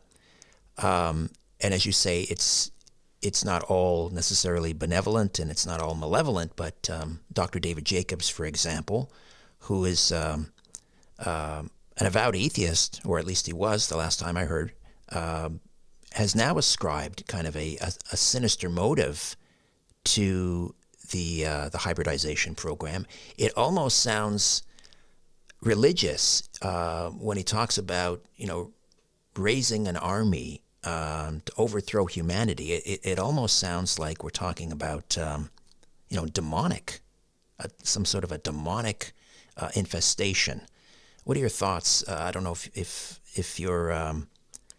you've studied Jacob's work, or what's your thoughts on his appraisal of the whole hybridization and abduction phenomenon.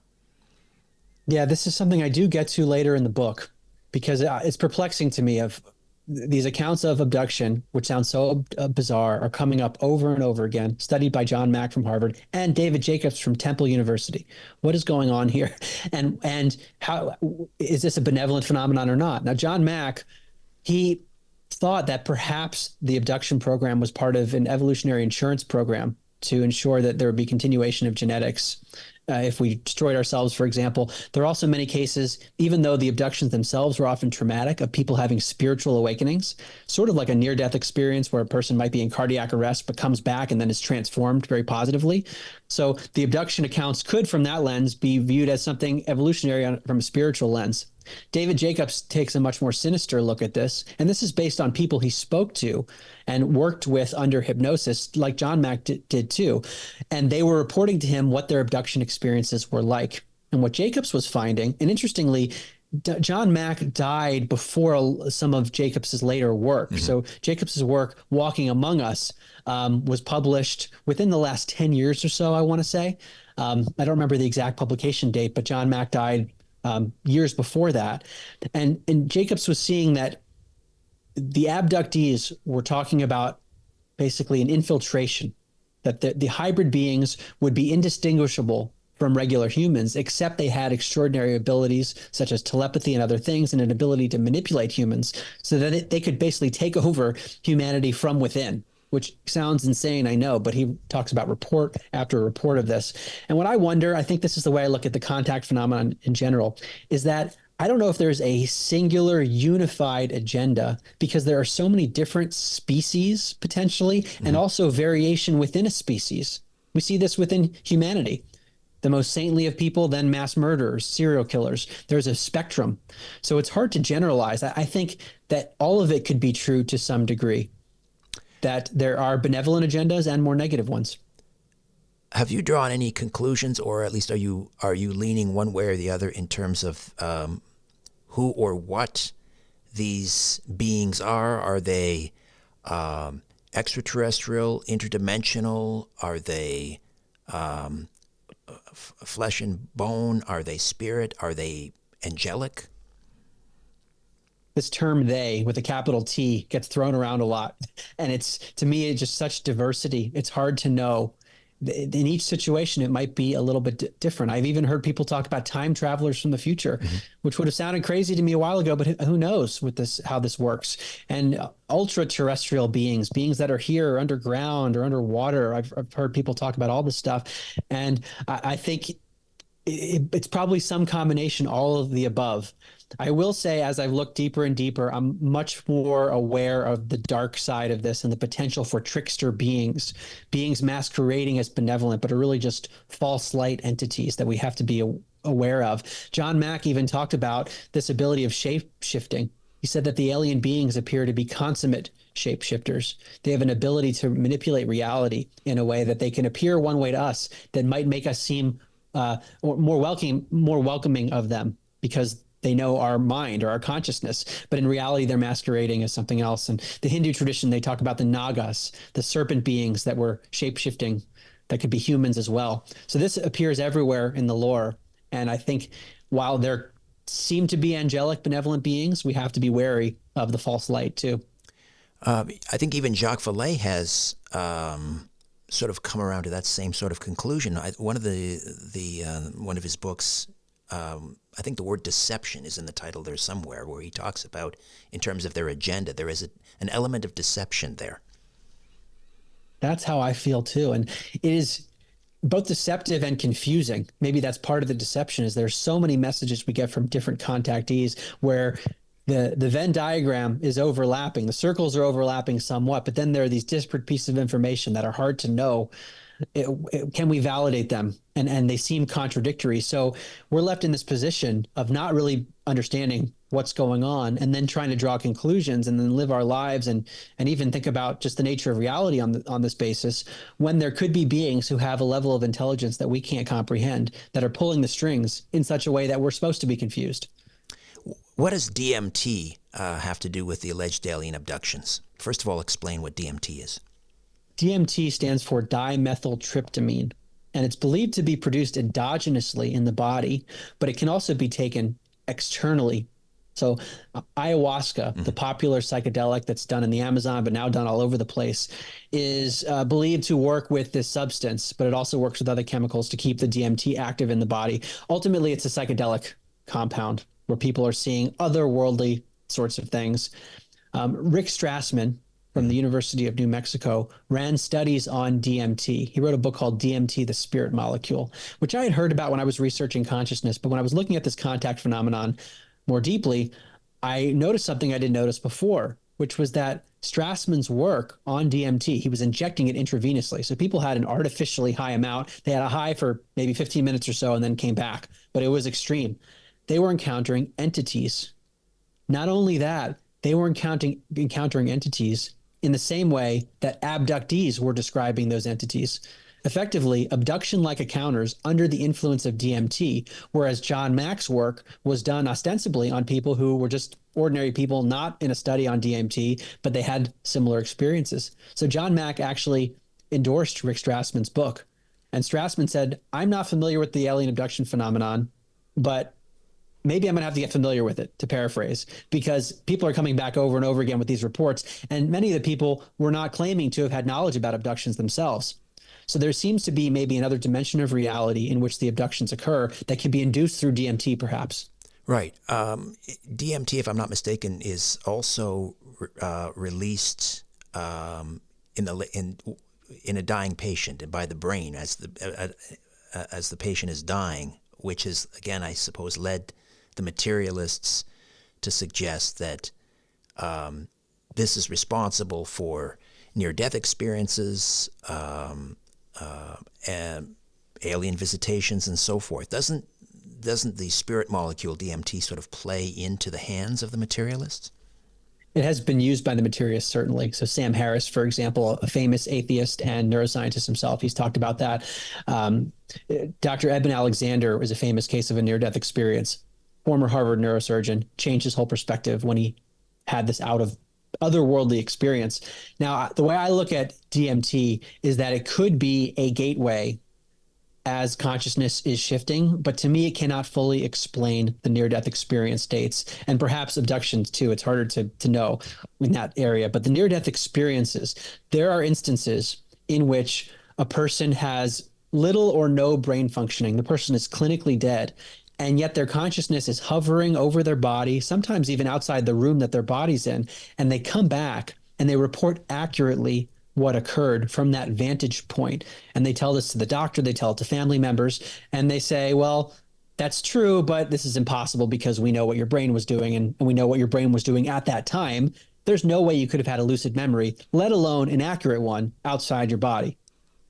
These are important cases. They're called veridical out-of-body experiences, verified memories, by definition, not hallucinations, when there should not have been a brain that could have had active material that the DMT could have even acted on. Secondly, Dr. Bruce Grayson from the University of Virginia has looked at studies on many psychedelics, comparing them to the near-death experiences he's looked at. And what happens is that the psychedelic accounts often have parallels to aspects of the near-death experiences, but they don't fully line up, meaning that there has to be something else going on. Right. Nor does DMT explain the shared death experience, where you have emergency room physicians, for example, who will see what seems to be a soul body rising out of a body, the dying patient, and so forth. We'll take a quick time out. Mark Gober is with us. An end upside down contact, UFOs, aliens, and spirits. Back with more of Strange Planet right after these. Hi there. If you want to watch the rest of these episodes, please head over to my Rumble channel, Richard Syrett's Strange Planet. You can watch complete episodes there. New, complete, unedited episodes drop every Monday, Wednesday, and Friday. Again, the Rumble channel is Richard Syrett's Strange Planet. In the meantime, I want to thank you for supporting this YouTube channel all of these years. However, the problem is I never know when I'm going to run afoul of the censors at YouTube. I never know when I'm going to end up in YouTube jail. There doesn't seem to be any rhyme or reason. And in fact, 2 more strikes and this YouTube channel will be taken down altogether. So help me fight big tech censorship. Enjoy the complete unedited episodes and join the rest of the Strange Planet community over on Rumble. Again, Richard Syrett's Strange Planet on rumble.com. See you over there.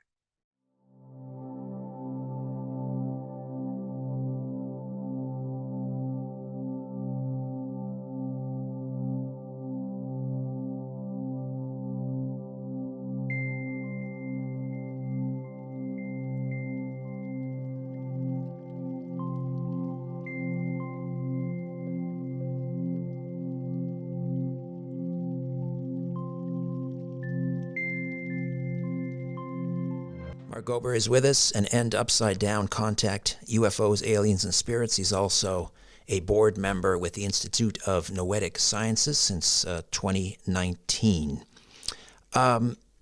Your thoughts on the disclosure movement? Ever since that New York Times story in December of 2017 and the whistleblower comments about a secret Pentagon UFO study group and so forth, and the videos that came after of the Tic Tac videos and so forth. It seems like we've been taking one step forward, two steps sideways, one step back vis-a-vis disclosure. We have testimonies coming forward before Congress from people like David Grush that talking about back engineering programs and biological entities found at UFO crash sites and so forth. But we never seem to be able to break through. What are your thoughts on where we're going with disclosure? What is it going to take? It's hard for me to trust the narratives that come out of the government if we look at the history of UFOs and the way things have been concealed over time. So it seems like there's a drip of information, and I just wonder if it's being steered in a certain direction in a very calculated manner. So I always have a hard time trying to discern what's actually going on with it. I am more persuaded by the evidence outside of the disclosure movement that's been reported for many decades and even centuries, and trying to corroborate it or just correlate it with what's coming out of these government hearings. Ultimately, I do think it's positive that the notion that we're not alone is becoming more mainstream, but it's being done in a way it just seems so controlled. And also, interestingly, it doesn't seem like the public cares that much. People are just going on with their lives, and there are major breakthroughs coming out in these hearings, and people just say, oh, I've got to go to work. And I find this with all my work, where I'm just so blown away by the paradigm shifts I'm having, and then other people just don't really care. That's a big part of it too, is there has to be a global or collective consciousness shift or some critical mass whereby this information is actually going to make a difference on a collective scale. You're right. People don't seem to care. And yet I remember Edgar Mitchell, I think he was in England at the time, and told reporters that yes, UFOs are real, just as real as that was someone else who said just as real as the planes flying over your head. It was Paul Hellyer. But basically, Edgar Mitchell, the sixth man to walk on the moon, says yes, UFOs are real. I've been told by top military officials that ETs and UFOs are real. I think that lasted in the news cycle maybe 24 hours, and then it was forgotten. And then we mentioned, David Grush talking about, yes, we found alien bodies, basically. Maybe that's on the New York Post, page 6 for a day, and then it's forgotten. What is that all about? Is there something, is that just the consensus reality again that is so strong that we don't even, in many cases, believe our own eyes and ears anymore? I think that there's a lack of understanding of the importance of the phenomenon. Just based on my personal experience of speaking with people, you might say, oh yeah, that's definitely possible that it's true, but what does it really affect my day to day? Why does it matter to the world? And that goes back to the earlier point we discussed of understanding the importance of the contact phenomenon, that these beings seem to be impacting the direction of our society and have been doing so for a long time. If that understanding got out more broadly, then people might pay attention, because then they could tie it to agendas happening on the planet and the ways in which it affects them and their family members, versus right now of, oh, well, there's a craft and there might have been some technology and some other beings. Well, it's a big universe, they might say, and sure, we're not alone, but what does it really affect me? This has been going on for a while. This idea that the disclosure will come via some, mass sighting, a mass landing that can no longer be denied. Millions of people will see it, bear witness to it, or the aliens themselves will communicate to us. And some are suggesting, no, it's just like on Star Trek. They have a non-intervention protocol that they must adhere to. And that, but we are being sort of monitored by some group, the Guardians or the Galactic Federation. What are your thoughts on the Guardians or the Galactic Federation that we hear about? That the Earth is being sort of protected, surrounded until we're not going to be allowed to sort of join with our brothers and sisters out there in the cosmos until we've matured to a certain level. I've heard this many times. Again, difficult to validate. I worry sometimes about the narrative that there is a group that will come to save us, which is not always the Galactic Federation narrative, but sometimes it has that edge to it. Mm-hmm. And my concern there is that it can lead to a passivity where people don't feel like they need to work on themselves or even discern what's happening around them. And that passivity can allow dark agendas to take over. So like I said before, I do think there's benevolence and malevolence out there, and there are beings that do seem to want to help in some way, whether it's in the form of a federation or otherwise. But I do think the onus, and I conclude the book this way, the onus is on the individuals for us to elevate our consciousness and to become more mature.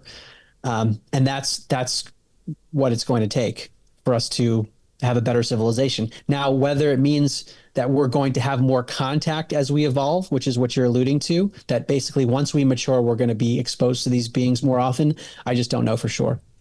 And the concept of a breakaway civilization, I don't know if this is a theory that was created by Richard Dolan, but he writes about it a lot, the UFO historian Richard Dolan, that certain elite groups are in possession of alien or UFO technology to the extent that they now basically are a breakaway civilization. They've left planet. They have deep space platforms. They have colonies elsewhere in the galaxy. What are your thoughts on a breakaway civilization scenario? It's another one of those things that I just hold as a possibility. The theme does come up a lot. You're reminding me of Diana Walsh-Pasulka's book, American Cosmic, where she was working with people who were under pseudonyms, and they had technologies apparently that they were working with or had found that most people wouldn't even know about. So there is stuff happening in secret. I think that's the truth. And how that's being used, I just don't know. Mark, how do we listen to Where Is My Mind, the podcast? It's available on Apple Podcasts, Spotify, all the major players. I interviewed people about the nature of consciousness, including, like I said, Russell Targ, who was involved in the government's remote viewing program, Eben Alexander, who had the famous near-death experience, many people in that realm. And it suggests to me very strongly, after having interviewed all those people, that consciousness does not come from the brain. An end upside-down contact, UFOs, aliens, and spirits, and why their ongoing interaction with human civilization matters. How do we get a copy? It's available on Amazon, like all my books, and it's in hard copy, Kindle, and Audible format. Mark, great to meet you. I hope this is the first of many conversations. Thank you so much. Me too. Thank you, Richard. Hi there. If you want to watch the rest of these episodes, please head over to my Rumble channel, Richard Syrett's Strange Planet. You can watch complete episodes there. New, complete, unedited episodes drop every Monday, Wednesday, and Friday. Again, the Rumble channel is Richard Syrett's Strange Planet. In the meantime, I want to thank you for supporting this YouTube channel all of these years. However, the problem is I never know when I'm going to run afoul of the censors at YouTube.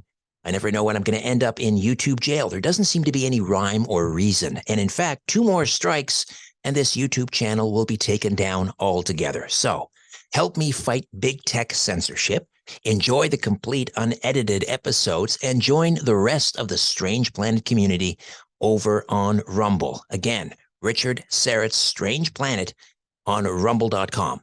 See you over there.